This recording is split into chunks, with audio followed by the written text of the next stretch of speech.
بسم اللہ الرحمن الرحیم۔ میں آج آپ کے سامنے تین مسائل آپ کے سامنے عرض کرتا ہوں۔ آپ شادی شدہ ہیں یا غیر شادی شدہ ہیں، دونوں صورتوں میں آپ کے لیے یہ مسائل انتہائی اہم اور ضروری ہیں کہ آپ سیکھیں۔ اور پہلی بات یہ ہے کہ دین سیکھنے کے معاملے میں بندے کو شرم نہیں کرنی چاہیے، بلکہ اس کو دین سیکھنا چاہیے، سوال کرنا چاہیے۔ اللہ کریم نے قرآن کریم میں فرمایا فَاسْأَلُوا أَهْلَ الذِّكْرِ إِن كُنتُمْ لَا تَعْلَمُونَ، پوچھو، سوال کرو علم والوں سے اگر تم نہیں جانتے۔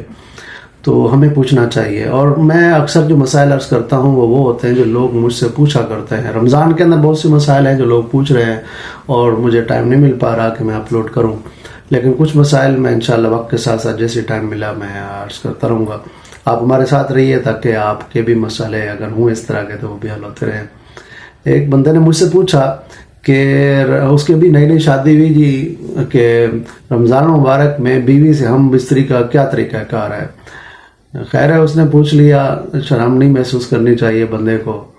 تو میں نے کہا کہ مغرب کی نماز کے بعد سے لے کر صبح تک، یعنی صبح سحری تک یہ رات پوری ہے، اس رات کے اندر یہ کام بالکل جائز ہے، یہ آپ کر سکتے ہیں۔ اب ایک سوال یہ پیدا ہوتا ہے کہ اگر رات میں اس طرح کے ہم بستری کی اور غسل فرض ہوا تو اب صبح سحری کے لیے کیا کرنا ہے؟ پہلے غسل کرنا ہے پھر سحری کھانی ہے یا کیا؟ اس میں بہت سے لوگ کنفیوز ہوتے ہیں۔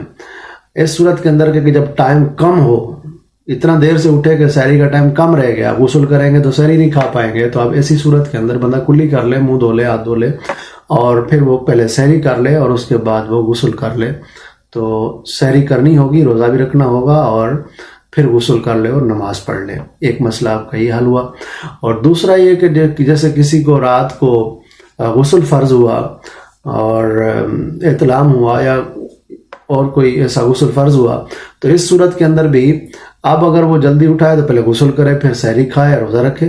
اور اگر اتنے ٹائم میں اٹھا کہ سحری کا وقت ختم ہونے والا تھا، اب کیا کرے تو سحری کھا لے، ہاتھ دھو لے اور کلی کر لے، اور اس کے بعد سحری کھا لے، اور اس کے بعد غسل کرے اور پھر نماز ادا کرے۔ اس پر روزہ رکھنا بھی لازم ہوگا اور سحری کی سنت بھی ادا وہ کر لے، سحری کھا لے۔ اگر کوئی سحری کھائے بغیر روزہ رکھ لیتا ہے تو اس کا روزہ بھی ہو جاتا ہے، سحری کھانا سنت ہے۔ تیسرا مسئلہ یہ ہے کہ کوئی عورت جس کو حیض آیا ہوا تھا، حیض کے اندر کیونکہ روزہ نہیں رکھنا ہوتا، اور ان رمضان کی جو حیض کی حالت میں روزے چھوٹتے ہیں 5-7 جتنے بھی، یہ رمضان کے بعد پورے سال کے اندر جتنا جلد ہو سکے عورت کو اس کی قضا رکھنی ہوتی ہے۔ گناہ گار نہیں ہوتی، مگر اس کو یہ روزے قضا کرنے ہوتے ہیں۔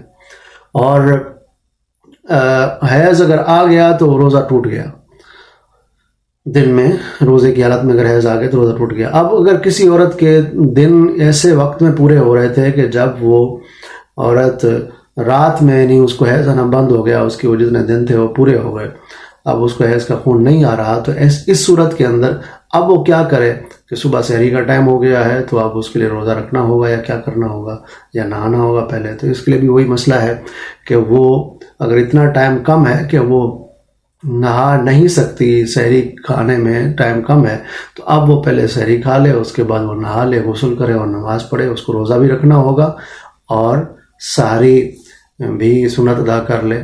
ہمارے ساتھ رہیے، انشاءاللہ العزیز آپ کے فائدے کی باتیں، دین و دنیا کے اور بھی دیگر مسائل جو لوگ بھی پوچھا کرتے ہیں، ہو سکتا ہے آپ کے بھی بہت سے مسائل ہوں، انشاءاللہ العزیز حل ہوتے رہیں گے۔ آگے شیئر کیجیے، کسی اور مسلمان کی مشکل دینی حل کرنا صدقہ ہے۔ اللہ کریم ہمیں دین سیکھنے کی توفیق عطا فرمائے، آمین۔ بہت شکریہ۔